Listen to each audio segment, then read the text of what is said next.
Bismillahirrahmanirrahim. Selama Anda jujur dan tidak berbohong, maka boleh-boleh saja Anda tidak menyebutkan kepadanya dari mana Anda mengambil barang tersebut. Karena dalam transaksi jual beli tidak ada keharusan, tidak ada syarat untuk sahnya jual beli tersebut Anda menyebutkan sumber Anda mengambil barang. Ya. Jadi kalau seandainya Anda sembunyikan lalu Anda katakan misalnya maaf, saya tidak bisa memberitahu di mana saya mengambil barang ini. Ya. Saya tidak bisa memberitahu di mana saya melakukan pengambilan barang. Ya. Saya tidak bisa memberitahu tempat kulaannya. Selama Anda jujur, maka tidak mengapa insya Allah. Karena tidak ada keharusan untuk Anda menyebutkannya. Ya.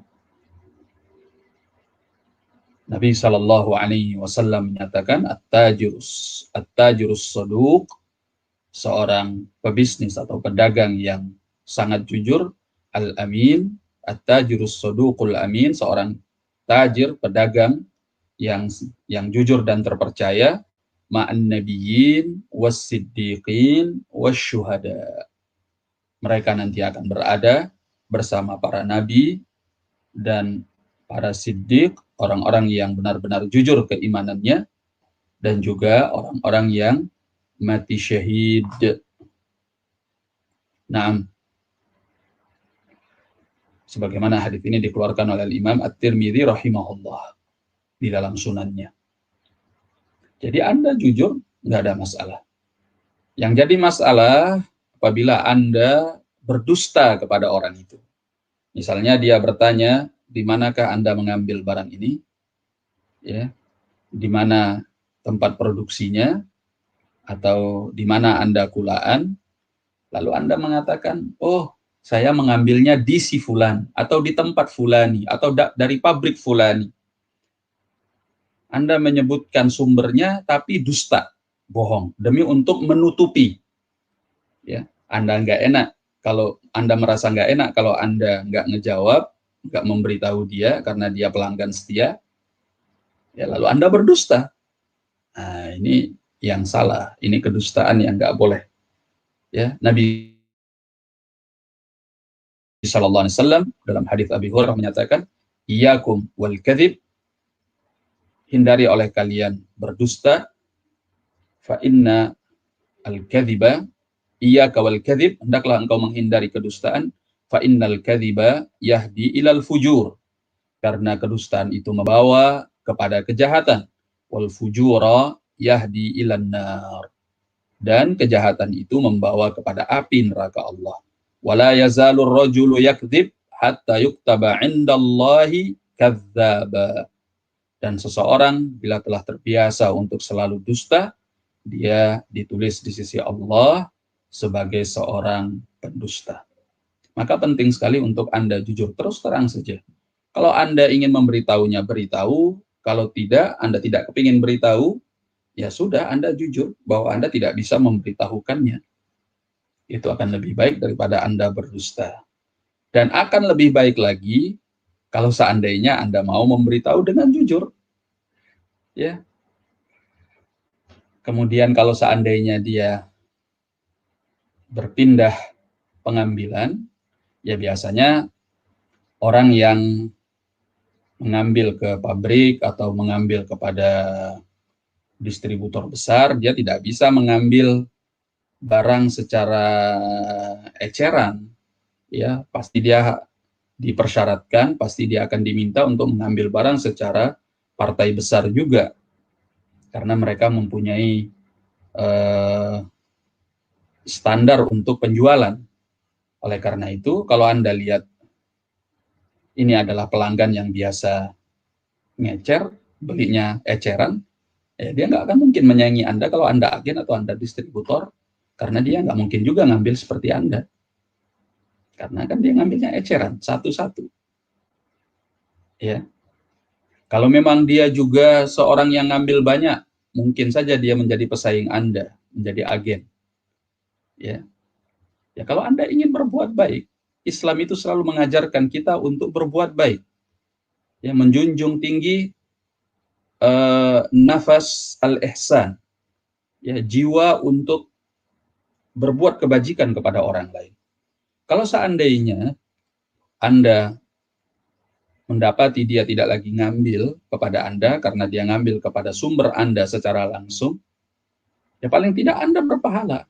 Makanya seorang muslim dalam bertransaksi jangan hanya memikirkan keuntungan komersial, ya. Kalau dia lebih berpikir kepada akhiratnya, dia tunjukkan orang itu, setiap orang itu mendapatkan keuntungan, mendapatkan kehidupan dari apa yang dia jual karena Anda yang menunjukkan dia ke sumber pengambilan tersebut, sumber pengambilan barang tersebut, maka insya Allah pahala Anda besar di sisi Allah Tabaraka wa Ta'ala.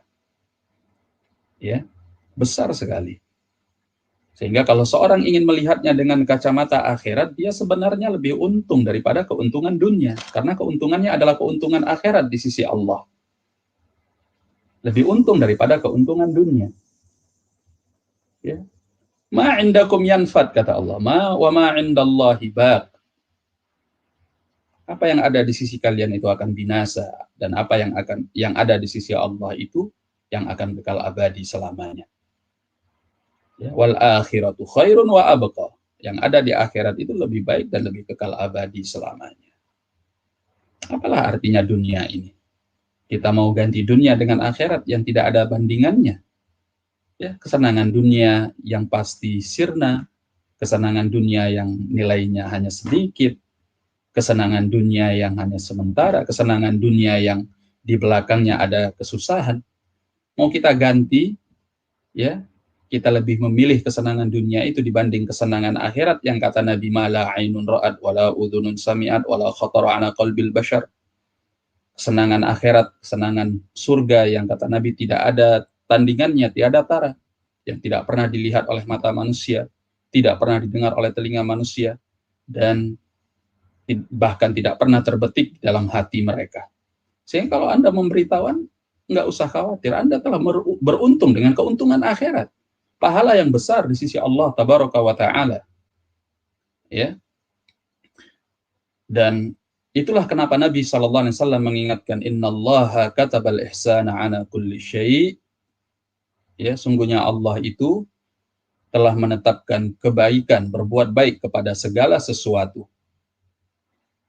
Nah, sehingga kalau di dalam kita berinteraksi kepada hewan saja disuruh untuk berbuat baik, apalagi kepada manusia.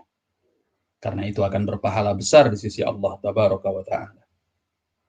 Nah, dan yang berikutnya, Anda nggak usah khawatir kalau Anda bakal kehilangan rezeki. Karena rezeki Anda tidak akan tertukar. Urusan rezeki ini sebenarnya sudah selesai. Ketentuan berapa Anda akan mendapatkan rezeki sudah selesai di Lauhil Mahfuz. Anda keluar dari rahim ibu Anda dalam keadaan rezeki Anda sudah dituliskan. Sejak Anda berada di alam janin setelah 120 hari. Ya. Kata Nabi SAW, setelah 120 hari ditiupkan padanya ruh dan dituliskan tentang rezekinya, ajalnya, ya, amalnya, apakah dia akan menjadi orang yang bahagia atau akan menjadi orang yang celaka, sudah selesai. Sudah dituliskan sejak kita berada di alam janin. Sehingga apa yang kita khawatirkan? Rezeki kita tidak akan tertukar, rezeki kita tidak akan hilang. Ya, selama kita bekerja dengan sungguh-sungguh, selama kita mencari rezeki dari Allah Tabaraka wa Ta'ala dengan cara yang halal, Allah yang membagi rezeki kepada manusia. Innallaha huwar razzaq. Dia yang maha pemberi rezeki. Sehingga jangan khawatir bahwa rezeki Anda akan terkurangi karena Anda berbuat baik kepada orang lain. Betapa banyak di dunia ini orang yang berdagang dengan model perdagangan yang sama, barangnya sama, tempatnya sebelahan, dan sebagainya. Ya, tapi rezeki mereka tidak pernah tertukar, tidak pernah terkurangi sedikit pun, karena banyak orang yang sama seperti dia dalam menjual barang yang sama di tempat yang sama, di pasar yang sama, tidak pernah terkurangi dan tidak pernah tertukar. Jadi nggak usah khawatir. Yakinlah kepada Allah Tabaraka wa Ta'ala. Sehingga kalau Anda ingin berbuat baik, Anda mendapatkan keuntungan akhirat, dan rezeki Anda tidak akan pernah tertukar dan terkurangi karena itu. Barakallahu fikum. Nah,